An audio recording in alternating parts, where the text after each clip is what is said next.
The pre-approval lie, why most buyers are set up to fail. Does that really happen? Let's talk about that. I'll be back in just a second.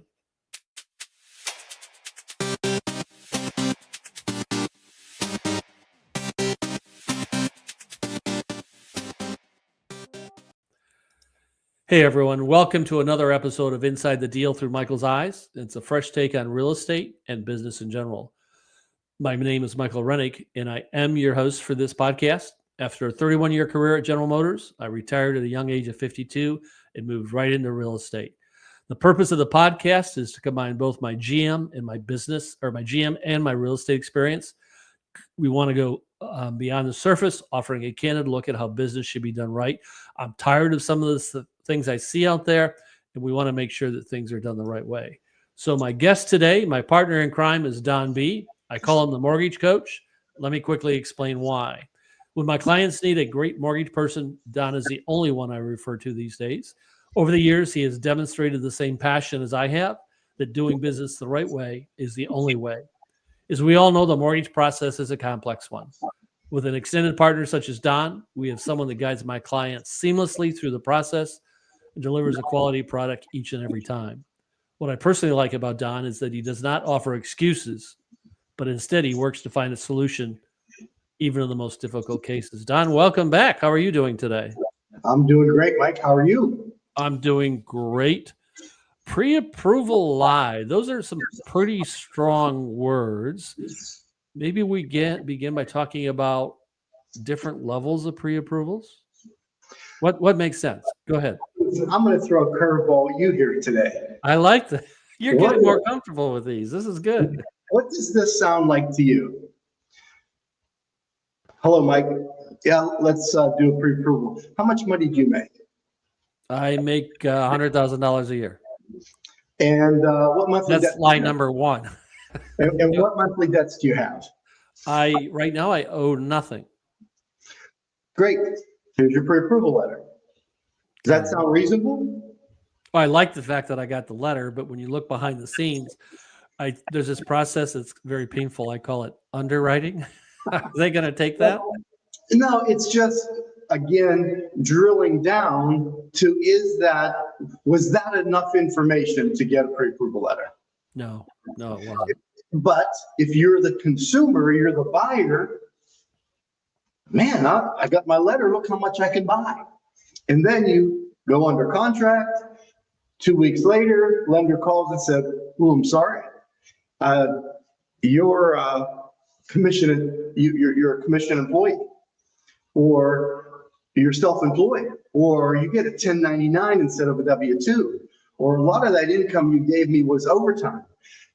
All those questions were never asked up front. So that pre-approval letter, what good is it? Was I even telling the truth about my income? Well, let's assume that the 1099 said 100,000. So the point is, I'm just making the assumption that the borrower's being honest, and a lot of times they just don't realize that there's more that you got to drill down to.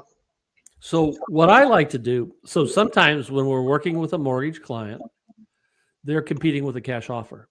So I sit down and I explain, and I'm going to ask you to share some facts here in a second, why my offer is as strong as a cash offer. Now, if that's the case, how did I get my mortgage person to that level of strength? I didn't do a pre-approval the way you just shared, did I? No, in fact, this is one of the things we try to educate the borrower on, because at some point you're going to be in a bidding war. Hopefully not, but let's say you are. And I don't know what it is about real estate. You tell me. A house could sit for weeks and weeks and weeks. As soon as one offer goes in, three come with it. It boggles my mind. But anyhow, it's a law of nature that we just don't understand. Because I've been in the longest since the house was on the market for 2 years. My buyer went after it, and we were in a bidding war. It's just unreal. So why not be prepared for that, Mike? Just what if? And not only that, And we're going to get into the weeds with what these levels of approvals are in a second, but why not do it? And if there is a little blemish on your credit report, or if there's a credit card that might be a little bit of a high balance, we've got time to fix it so that we can get your score improved, so that we can get a better interest rate, better approval, and you're in a much better position all the way around. So that's my premise for why it's important to educate the borrower. If you can tell, I like to move around. And if I tie my hands behind my back, Mike, I can't talk, just so you know. That's perfectly fine. But you get the idea.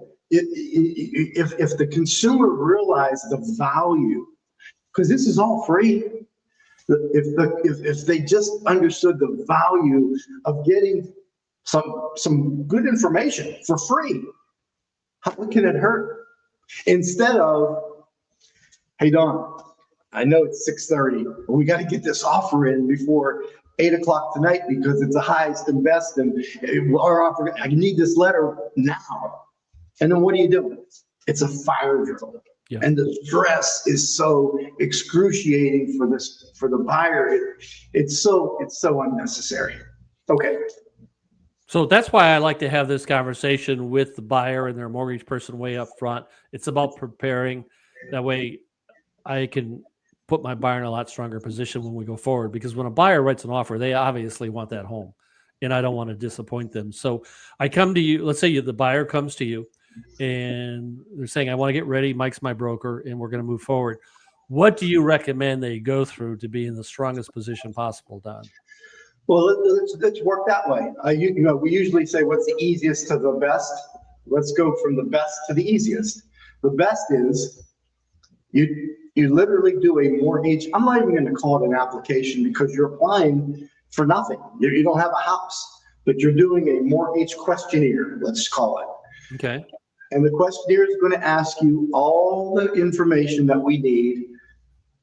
For example, the way I go about asking questions, and I don't know if it's the right way, it just works for me, is I'll ask, are you hourly or salary?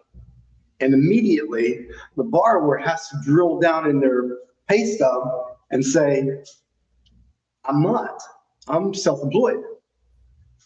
Or, well, I own the business, I change it, from week to week or month to month, whatever. All that, so that brings all the information up to the surface, so I know what kind of questions to ask. So to answer your question, Mike, I prefer not giving this big laundry list, because it's pretty scary if I list everything that everybody needs. So what I choose to do is do the interview 2-3 minutes, and then based upon what their circumstance is, ask for the information necessary for that circumstance. Let me give you an example. If you're a W-2 employee, no overtime, you're just straight salary, you get the same paycheck every single month. You know what I need? One pay stub and one W-2. What if you told me I'm self-employed? Now I need 2 years tax returns. If you get 1099s from different companies, I'll need your 1099s. If you're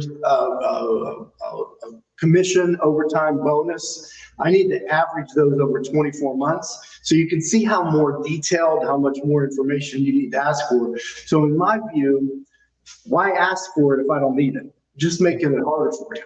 So the answer to your question is, we need income docs. I was going to get to the answer eventually, right?